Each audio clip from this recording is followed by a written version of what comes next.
Welcome to the Marketing Innovators podcast. Today we have an exciting guest, Brady Hambleton, who is the Vice President of Marketing, Engagement, and Analytics for Canada's Children's Hospitals Foundations, a national network of 13 children's hospital foundations.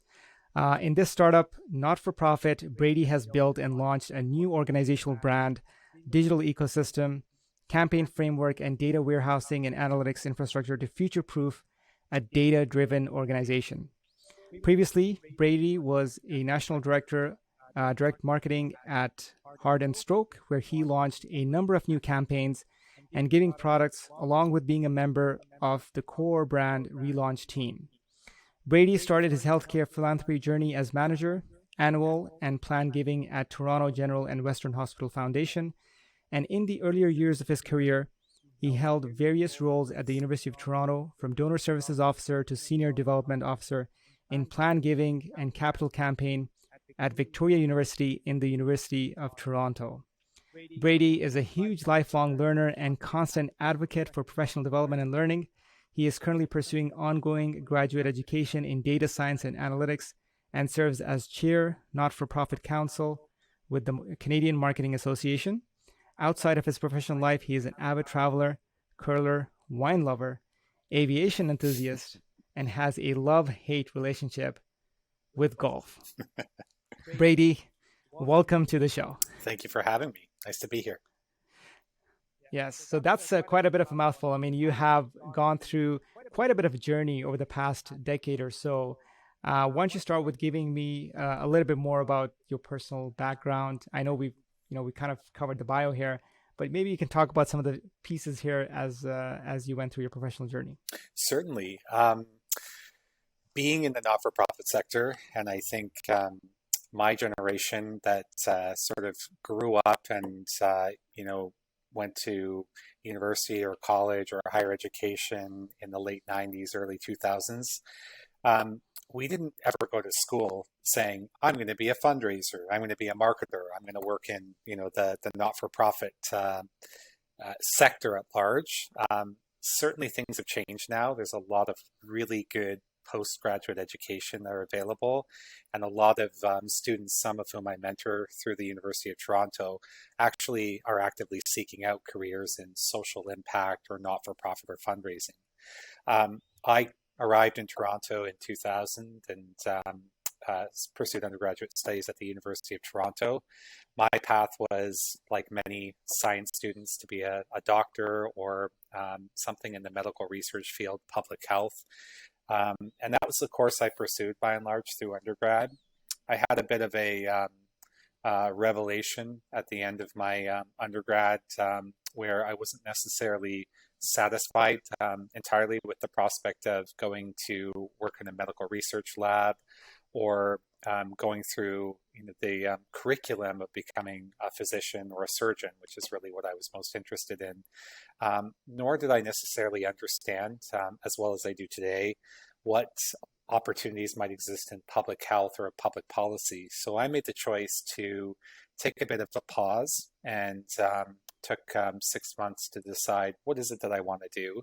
I'd always been involved actively with the alumni associations and the alumni office at the University of Toronto. And so naturally, I thought perhaps a career in fundraising, public relations, or something in that domain might be appealing. I wasn't entirely sure. So I applied for a number of roles and landed my first one with the University of Toronto. And the rest is history. I mean, looking back now, 14 or 15 years ago, when I landed that first job until now, there's never been a day, and we all have tough days, but there really hasn't been a day where I haven't been entirely satisfied. I take great satisfaction and pride in the work that I do. The path to landing where I am today, where by and large I am responsible for marketing, communication, branding strategies, as well as a lot of digital and data ecosystem and infrastructure, was a little bit circuitous, being that I started out as a fundraiser and naturally migrated towards data-driven marketing, direct marketing. I was very fortunate to work with an incredible team at Heart and Stroke Foundation, where they were in the midst of rebranding and uh, going through a metamorphosis of sorts in terms of their identity, but also across all facets of their organization. And at the time, I started in the development department and somehow made my way over to the marketing department and got to work with a number of incredible leaders there who gave me a lot of opportunities. And I was fortunate to know the now CEO of Canada's Children's Hospital Foundations, Mark Herlehigh, who's my current boss, and somebody who I've known for many years and had great respect for in the industry, who made me aware of an opportunity that had opened up at CCHF. It was certainly an unorthodox role in that it oversaw multiple departments in a small startup organization attached to a very large, well-established enterprise, Children's Miracle Network Hospitals, and a network of 13 Children's Hospital Foundations. So I thought, why not? What's life without, some added challenges? And I have to say that the last 3 years have been arguably the most challenging, but the most fulfilling of my entire career. That's interesting. What a journey. I mean, most marketers often dream about, having a diverse experience. And I think you've actually had all these different experiences, which has led to basically this position. So, so this position in itself, I mean, obviously you are dealing with marketing, and it's a very powerful and meaningful organization. So tell me, if you can maybe give some more insight about how do you actually communicate effectively the message that CCHF has, as well as what kind of marketing efforts work really well? It's a really good question. And I would say that all of the traditional principles of marketing, particularly charitable marketing, in many ways go out the window in our model. While we are most certainly trying to establish ourselves continually as the cause of choice, children's health, on a national stage across a network of 27 highly recognized blue chip brands and corporations, and 13 incredible brands unto themselves in the Children's Hospital Foundations in our network. Our purpose is really to work in partnership with our corporate partners, as well as reinforce the brands of our Children's Hospital Foundations. So the way that we approach marketing and communications depends largely on the partner. So for example, many of our partners have significant periods of time throughout the year, 6, 7, 8 weeks, where they're actively in campaigns across hundreds or sometimes thousands of retail locations.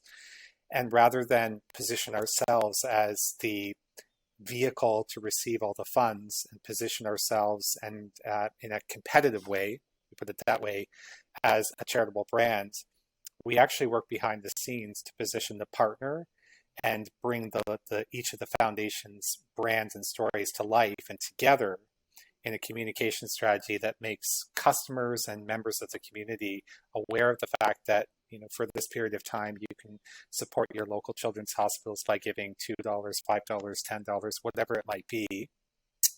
And increasingly, we've also been working with the partners to align the communication strategies and the marketing strategies with whatever their ESG, CSR, or cause marketing pillars might look like. Our organizations are all on a very different journey, or rather our corporate partners.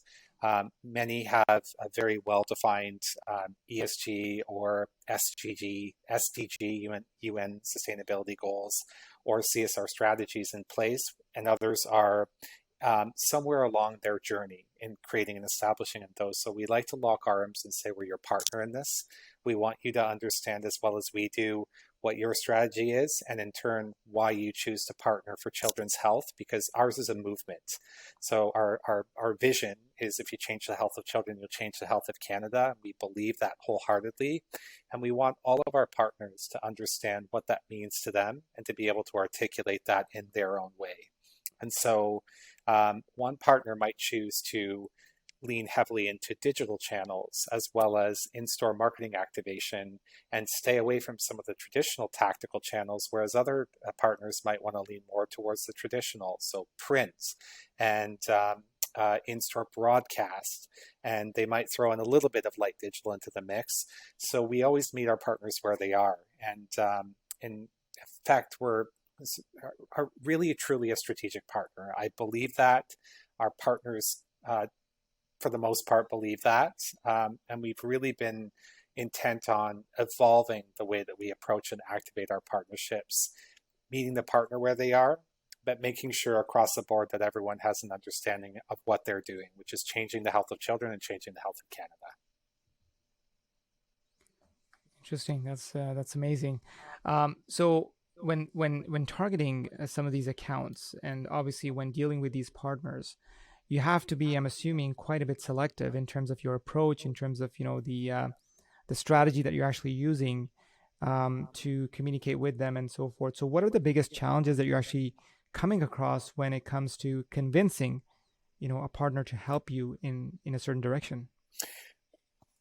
Well, I would say on an annual basis, one of the most effective things that we do is to sit down with the partner and plan out a year the way that a partner would typically plan out their own business cycle, or the way that we would sit down and plan out our own organizational strategy for the 12-month period. And as well, we are big believers in bringing the foundations that are part of our network into that as well. We always start by kind of looking at the successes of the previous year, or and many of our partners have been with us for 20 plus years. So looking at it through the cumulative lens. So we have many partners that are well above $100 million cumulatively in kind of contributions over 20 plus years.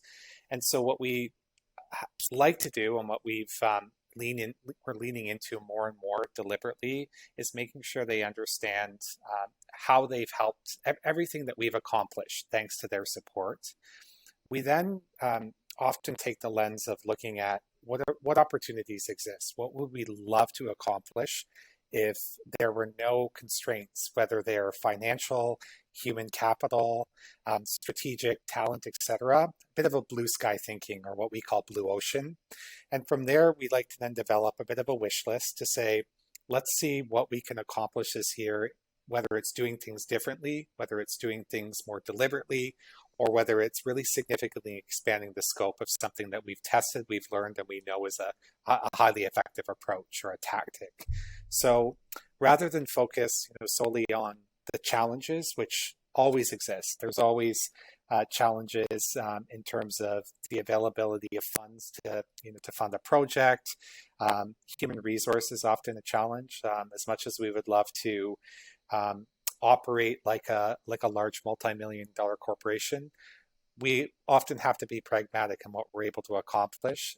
And yet our partners always surprise us, as do our foundations. And collectively, when we come to the table, generally there's no challenge that we can't overcome. COVID was certainly a good example, this last 14 months of the pandemic.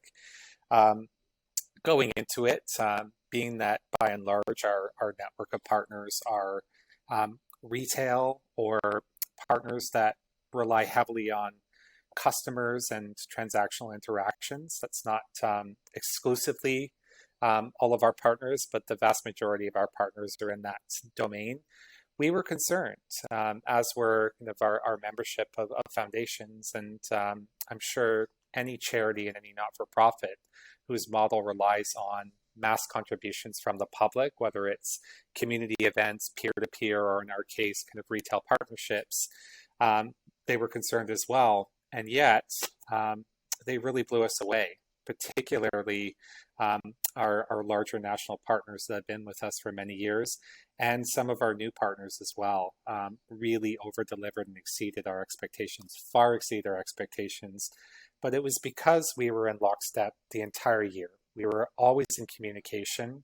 If ever there was a year to over communicate and make sure everyone was always on the same page, and that we were constantly identifying whether it was looking at channels, whether it was looking at particular regions within the country, and we continue to do that to keep an eye on what the state of provincial lockdowns are and what the state of our ability to effectively fundraise is. This has been the year where we've been in constant communication with one another, and I think it's helped us realize, some new ways of working in the future, that quote unquote new normal that's often overused but really does apply to our business, and also eliminated things that were ineffective that we can do away with little to no consequence. So. Wow. COVID has impacted so many different organizations and businesses at many, many different levels. So, being with CCHF, like what kind of impact has the pandemic had on the organization? Well, I think that there's a number of ways that it's affected the organization.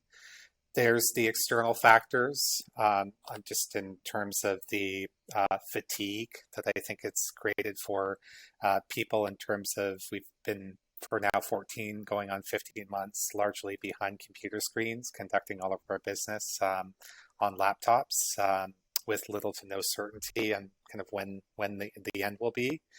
I think the impact that it's had on the morale within our organization has sort of ebbed and flowed. But we've always maintained a position of compassion and kindness and empathy to our staff, and that goes as well for how we approach and conduct our business with our partners, as well as our member foundations.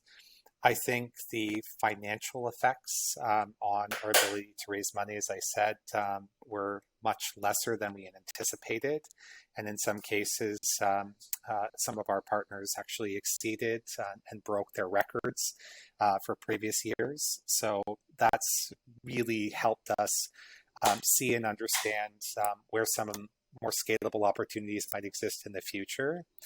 And then I think just in general, one of the things that we've really committed ourselves to talking about is the effects that it's had on the children and adolescents and youth that rely on the hospitals within our network for services, critical care, etc., as well as the mental health toll that it's had. And we know that once this pandemic is over, there's certainly going to be some profound, long-lasting effects on the children and youth within the country that we're going to have to continue to make sure that we talk about and make sure that our partners are all committed to helping us address going forward. So by and large, I think we've fared well, but we're certainly being pragmatic about some of those long-term implications and consequences.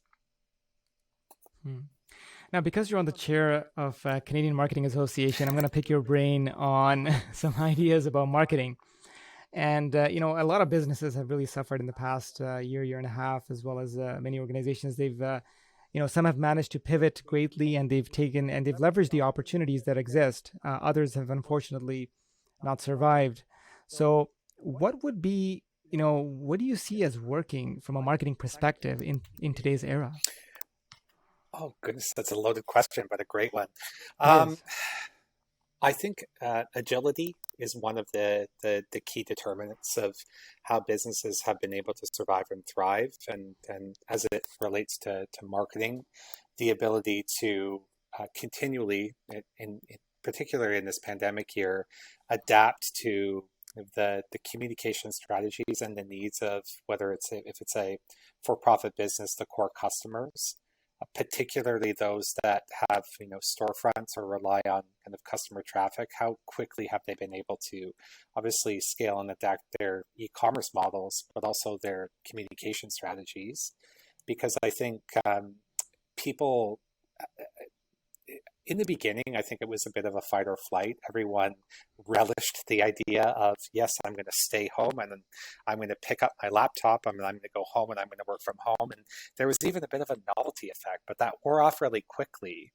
And then I think what I've seen, whether it's with respect to partners within our network, or just in general across the marketing landscape, is that people have increasingly become fatigued because we're just constantly immersed in this digital world where we're doing what you and I are doing, just talking back and forth and conducting business across computers. So people's tolerance and I think ability to receive messages has been significantly diminished.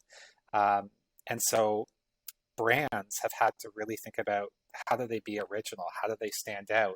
And I think most importantly, how do they be authentic? And so in addition to kind of that agility and that ability to scale, which has been, the reason why many brands and organizations, large and small, have make it or break it during the pandemic, I think those that have embraced authenticity and actually speak truthfully about what we're all going through and are human about it without it seeming manufactured, are the ones that can cut above the clutter and have either built significant customer followings or have retained and grown the existing base that they have. And I'm speaking sort of in general terms, but that's just as both a marketing professional, but also a consumer. That's been my experience. Yeah, I mean, I think that marketing agility is really necessary, especially in today's age. Often businesses, they classify marketing in two areas. It's either an expense or an investment. Right. How would you classify it? Well, certainly, I think it's a bit of both. Obviously, there's from an expense perspective, there's always the need to maintain and invest in core infrastructure and your underlying technology, and really think about how you safeguard and secure your position, but also deliver on the experiences that your customers or your supporters need. Where the investment, I think, now more than ever is pertinent is, are you future guarding yourself? Are you safeguarded and ready for whatever the next curveball the universe throws at us, whether it's another pandemic, whether it's what happens if networks get taken down completely? How ready are we to adapt to what are by and large natural disasters that are outside of our control, within reason, obviously, whether it's pandemics, whether it's cyber attacks, whether it's any manner of things that even the most sophisticated models don't necessarily see coming, or might not be able to predict the extent. This is a global issue that we're facing right now. So it's not just us in the province of Ontario or the country of Canada, it's everyone. So I think that by and large, and hopefully increasingly, particularly companies that may shy away from making the necessary investments in marketing will see that marketing isn't strictly advertising and shouting louder than your competitors. It's much more than that. It cuts across the entire business. It affects the customer experience, the customer journey, your ability to kind of deliver your product, your ability to establish loyalty and retention. All the principles that apply in the not-for-profit world and the charitable world are very translatable, and even in the for-profit sector as well. And brands that understand the integrated nature of that ecosystem and the importance of making those investments to future-proof are the ones that I think are going to win out in the end. So. Yeah, I mean, you talked a little bit about how brands need to think differently now to break through the noise. And, there's just so many different ways on how you can actually conduct marketing efforts. And do you see any specific channels or any tactics that work better than others? I think it depends largely on the brand category, the type of brand. I'll give you an example. I think social media, for instance, by and large, has become so saturated, and the idea of paid Facebook campaigns or targeted Instagram campaigns to specific segments and lookalike categories. It's almost obviously, I think it's effective for the right kind of brand or the right kind of organization. Where we've realized where our potential as CCHF as sort of a cause that we believe is appealing to national corporations and decision makers, and where we want to get their attention is in LinkedIn, for example. Not necessarily regarded as the the sexiest channel for marketers to play in, but arguably an unsung hero, particularly if you're kind of in that B2B category, but or for us, presenting an opportunity to join a movement to change the health of children, change the health of Canada.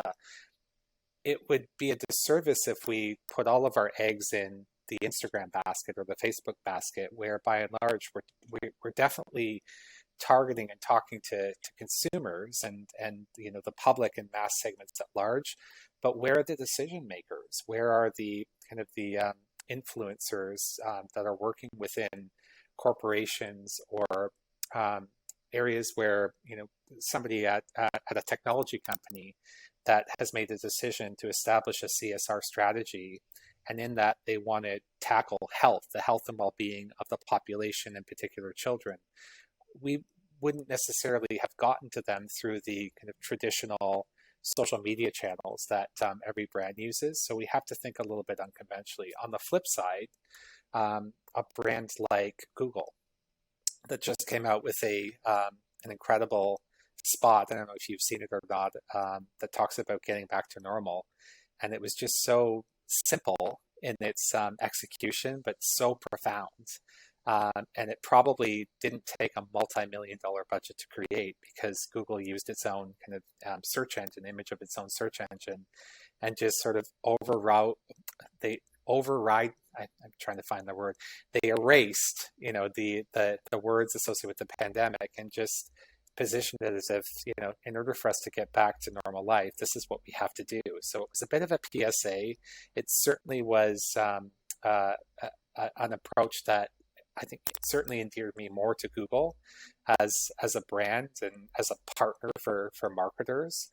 But I think it also softened the consumer perception of Google as well as this big search engine, and because it's much more than that, and those of us that are marketers know that. So I appreciate that. And then on the flip side, there are things that I've seen cleverly executed during the pandemic that I never kind of would have made the connection. So a lot of in-store marketing tactics that have appeared, fun ways to play around with the floor decals, and in some cases kind of making light and creating a better shopper experience, despite the fact that aisles are taped off and everyone's in masks and everything. I've had some really great experiences where I wouldn't have necessarily thought about doing that, and that certainly has again endeared me to those brands and strengthened my loyalty to them. So long after the pandemic, I'll always remember the experience that I had. So I really think it depends largely on the category or the type of organization or company. So. Yeah, I mean, there's just so many different ways on how things are evolving, even at this time, and obviously we see now Zoom meetings being the norm. That's a simple example. It was something that was considered secondary, to meeting in person, but now, because it was mandated in a way, it's the primary method of communicating.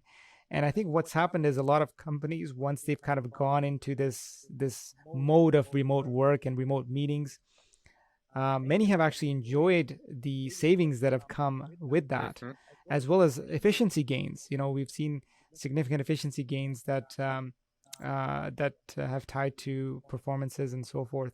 So it's really interesting on how, and again, some companies have a different take on it. They still feel that, okay, having in person is the way to go. And I'm on the I guess I would say that there's benefits in both areas, but I think people are waiting to go back to work. It's been a long break, and it's interesting how, from a marketing perspective, the messaging would shift when things hopefully do get back to normal, as to what transitions will take place. Would Zoom meetings still be the norm? A simple example: would remote work still be the norm? those are some questions that are likely to be asked. Mm-hmm. Um, but I'm also a big believer that education is the best form of marketing, and we've seen a surge of webinars online courses, transitioning content to educational content online. A lot of different organizations which had offline workshops are now moving everything online. So in the learning management side of things, there's been a significant transition, and people are accepting that now, and really paying attention to that. I know that universities are facing a lot of challenges and so forth, but it is something that it's accepting to a lot of people. And I think that once everything's kind of settles down, people would question, okay, do we really need to go back to university Mm-hmm. and take the long trip, or do we continue learning online? So it's going to be interesting to see that. Certainly, yes. Yeah. And with all this content being in the online format, there's lots of possibilities and potential to do marketing around that. Mm-hmm. And and companies and organizations are leveraging that opportunity where they now have these digital assets that they can really promote their message on. So coming back to CCHF and where you see things are heading in future, as you overcome some of these challenges and barriers, and where do you see the vision over the next couple of years for CCHF? Do you see things, evolving in a drastic way? Do you see things being the same as it is? What's the vision like? And are we speaking in terms of um, our working model? Yeah, I mean, in terms of your working model as well as your messaging, when it Mm, comes to, working with partners, right. do you see that transition differently? I don't. I don't necessarily think our core values and our core positioning, our vision, and our mission statement will change. If anything, I think obviously the pandemic has underscored and also accelerated our the need and uh, let me put some context behind that. So we've just embarked upon our own 3 year strategic plan, and in that there are a number of underlying pillars, um, not the least of which is talking about the kind of equity of care for children across the country. And we're very careful with the word equity. We don't mean to suggest that the way in which healthcare is delivered is inequitable, but more so the fact that this pandemic in particular has highlighted to us that there is a need for across the country, by and large, for kind of virtual care models to evolve and telemedicine to evolve. We saw some great successes in those areas pre-pandemic in remote communities, particularly in like northern Manitoba and Saskatchewan, Alberta, where there's a higher population in Indigenous communities. But outside of that, our commitment and our really one thing that we're going to drive deliberately and strategically over the next few years is to continue to reinforce that message that the standard of care that the 13 hospitals within our network that are attached to the foundations that are members of CCHF needs to be the same standard of care that's delivered consistently across the country. This is a very large nation geographically and in size, and proximity to any one of the children's hospitals, which by and large are located in the major urban centers, isn't always equitable. What happens to a family that's 14 hours away and has a child in need of specialized care that might exceed what their family doctor is able to provide? Or what happens to the family that has to come in to one of the specialized centers for treatment, but can't necessarily afford to completely upend and uproot their life. They have to go home eventually, but the care and that standard of care and that specialized care needs to continue. So that's one thing that we're looking at, and we're really committed to driving going forward. And I don't, if anything, I really see us being able to accelerate and continue to drive change, thanks by and large from the learnings that we've achieved or received in this pandemic. On the flip side, I think that there's, to your earlier point, a lot of things in terms of the way that we connect as a network.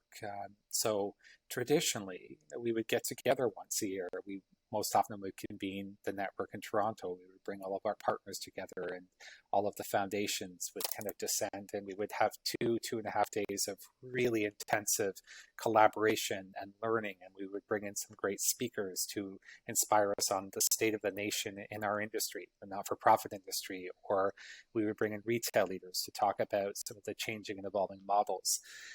We know that we can do that by and large in a sort of a virtual setting now going forward. That doesn't necessarily mean that we'll completely eliminate that. And in fact, I think once we as a society and as Canadians get to a point where we're comfortable being around one another and we're, all vaccinated, or, the country has essentially said it's safe to open up again, some people have predicted it'll be like the roaring 20s. There's going to be this surge in demand for travel and consumer products. And I just think people want to give each other hugs and see each other. I certainly want to see my family and friends. So I think that I don't necessarily think, and I'm actually on with an organization called the Association of Fundraising Professionals, which is a sort of a global chapter-based organization. I'm with the Toronto chapter, and on the board of directors there, I chair the sponsorship. And so we think a lot about the events that used to draw hundreds and sometimes thousands of people into Toronto again for like thought leadership and networking and best practices. Those large national conferences. I don't necessarily think they're a thing of the past. I think it's going to be sort of a slow return, but I think if anything, there may be this kind of overcorrection of people wanting to be together. And then people will sort of settle back in and say, okay, I've got my fix. I've seen people now. I've been around people enough. I'd like to go back to a bit of a hybrid model. I think the same goes for the way that we'll work. Our leader has always been, Mark has always been extremely progressive in his thinking, and we've always had somewhat of a hybrid model. And out of necessity, we're often in different parts of the country pre-pandemic to spend time face to face with member foundations in our network. And we have strong ties to Children's Miracle Network Hospitals, which is a US-based organization that also has a lot of large events throughout the year. So I think we're going to definitely return to that because we want to, and it's a core part of who we are as human beings to have that contact. But I think it will be in earnest, and I think that there will always be going forward hybrid models where most companies might do 2 days of in-person collaboration and 3 days of remote. I think many businesses, ours included, have significantly downsized their footprint. So we moved from an office that was 5,000 square feet to one that was just over 500 square feet, knowing that in going forward, we're in a collaborative space, we're in a WeWork building. So on an as-needed basis, we can bring our team of 20 people in and sit in a boardroom on premises. We can drop our stuff off in the small office, and then we can work out of the office on a bit of a rotating schedule. And we've learned over the last 14 months that will in no way put our core business at risk. We've been fortunate, and a lot of what myself and my counterpart, our VP of Finance and Operation, built from the beginning was all cloud-based. So we have no systems that are tied in any way to a physical server. And we deliberately made that decision, not knowing that there would be a global pandemic, but definitely knowing that our workforce is a bit of a hybrid one with a lot of travel across Canada. So the ability to pick up and move safely and securely, have everything locked down and your cybersecurity set in place, but to be able to freely work from wherever you choose to work was important from us from the very beginning. So. Excellent. So you were well prepared. Well prepared. Yeah, unintentionally, but we're certainly glad that we did. Yeah. That's good. Yeah. That's good. So with regards to, let's say, if you could go back 5 or 10 years, what advice would you give to your younger self? That's such a great question. I think I would tell myself to pace myself. I certainly am my nature, I think, is I want to learn as much as I possibly can at all times, and want to expose myself to as much as I possibly can professionally. And we know that the world of marketing in particular is it, what marketing is today is what it won't be tomorrow.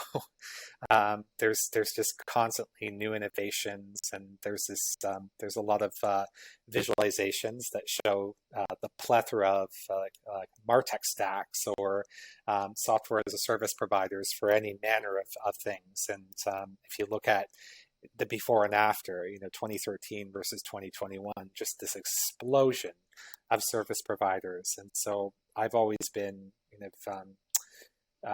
the type of person who I feel like I'm missing out on something if I'm not kind of constantly on top of things. And I would just tell myself, steady hands, keep your kind of eye strategically on the prize, if it were. And the prize doesn't necessarily have to be knowing everything about, the marketing landscape, or, chasing bigger, better roles per se. It really, and I've certainly learned to appreciate this more so in the last 14 months. It's just about making sure that you have your core values align with what you're doing on a daily basis, be it the organization you work at, the people you choose to work with on a daily basis, and the work that you actually do, and finding that sort of alignment and that satisfaction. Admittedly, and I don't think anyone can say their entire careers they're always aligned, and I certainly have had moments in my career where something isn't right. I'm not getting as much satisfaction as either I used to or I would like to. So I would just tell myself to pace myself, because career, like life, is a journey. I'm really consider myself very fortunate to have had the career that I have, particularly the last 10 years, where I've been able to learn so much about so many different aspects of marketing, be it technology, branding, analytics, channel-based marketing, retail marketing. So I really think that I've been able to add to my toolkit. And looking back on kind of Brady 10 years ago, super ambitious, super driven, I don't necessarily regret, having that drive, but I certainly would say just enjoy it. Just make sure that you take the time to enjoy it. Reflect at the end of every day. Ask yourself, like, what did you set out to accomplish? Somebody recently sent me one of those inspirational images, somebody's standing at the top of a mountain looking off into the horizon with a saying, but the quote resonated with me. It's like, if you can't sort of master your life, just master the day. Just take it day by day. And I've really tried to subscribe to that, particularly during the pandemic, where nobody knows, what's going to happen tomorrow or next week or the week after. We've just had to learn to adapt and roll with it and count ourselves fortunate. I'm fortunate to have an incredible network around me of leaders, of mentors, of colleagues, of partners, and people who really subscribe and believe in a cause. And in my volunteer work, people who believe in the industry, whether it's the marketing industry or the fundraising industry. So I would just tell myself, pace yourself, good things are coming. You'll be very happy where you are in 10 years. That's awesome. One thing that COVID has done is that it has really sort of realigned ourselves from a perspective. We always think, okay, we're in this race, we want to get this, we want to achieve this. And, we are basically, there's nothing that's going to stop us, right? No. But then COVID hits and we realize, okay, how vulnerable we are. Yeah. And, being surrounded by so much death around the world. And, it has, a profound impact as to, how you basically pace in your life. I mean, you mentioned, suffering from FOMO all the time. So, fear of missing out. And I mean, that must be really, you must be all anxious all the time. And, but it's the way that a lot of, I think young marketing professionals really, stride forward. I mean, they think, okay, they need to know everything very, very quickly, and they need to, basically demonstrate their expertise in all these different areas.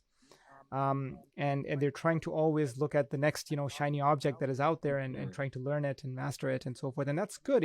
There's a bit of a drive there, but I think some of us take it too far, and we don't realize the impact that it has on ourselves from mentally, and as well as how it's impacting those people that are around us. So Yeah. yeah. So, Brady, lots of really good information. Based on your experience and the challenges you have overcome, if there was one big takeaway that you could give to our listeners, what would that be?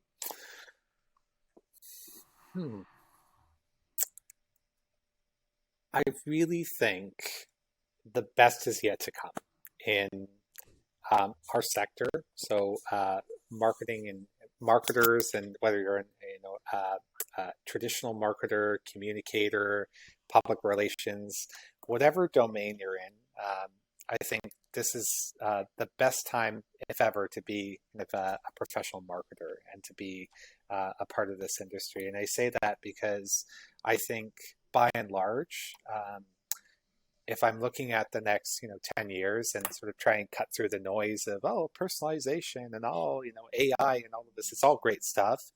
At the core, we get to be, and we have to be, the storytellers. We have to really understand whether it's an industry or an organization, a company, a cause, whatever it might be, what differentiates us and what sort of connects us as human beings to one another. And if we forget sort of all the lessons that the pandemic has taught us in terms of the power of connection, the power of authenticity, the power of agility, and to know how to tell a good story and when, and then how to use your data, your technology, your channels to really distribute and bring that to life, then I think we just need to take a step back and ask ourselves, what is it that as marketing professionals, why do we show up every day? Like, what's the purpose of our job? It can really, in some cases, marketing can kind of be dismissed and overlooked, but I think increasingly, arguably, the importance and the sort of the value that marketing as a whole adds to most organizations has significantly increased and will continue to, particularly over the next 5 to 10 years. So stick with it, because the best is yet to come. And at the end of the day, just always keep in mind your core values and the fact that we are humans connecting with humans. So you could be B2B, you could use B2C, whatever acronym you want to use. At the end of the day, it's a human to human connection. So don't forget that. The best is yet to come. The best is yet to come. Excellent. So, Brady, where can people find you online, and what is the best way to reach you? You can find me on LinkedIn. I'm Brady Hambleton. CM. I have the letter CM after my name. I'm not it's often mistaken for Order of Canada. I am certainly not at that level by any means. CM is the Chartered Marketer designation that the Canadian Marketing Association introduced a few years ago, and it's very rigorous curriculum-based certification. So you can find me on LinkedIn. That's generally where I love to connect with fellow marketers, fellow thought leaders. I'm also on the board of the Association of Fundraising Professionals Greater Toronto chapter. So if ever you're attending one of the AFP events, particularly in the GTA, chances are I'll be there or be involved. And of course, the Canadian Marketing Association, which has been near and dear to my heart for well over 5 years now, and actively involved in a number of events and initiatives. So you can always find me there as well. But LinkedIn is the best way to make a connection with me. And I'm always happy to have a virtual coffee or make a connection. I can't promise I always have the time, but I'll certainly make time or find the time to connect with fellow marketers. Excellent. So we'll actually include a link to your LinkedIn profile here at the podcast as well.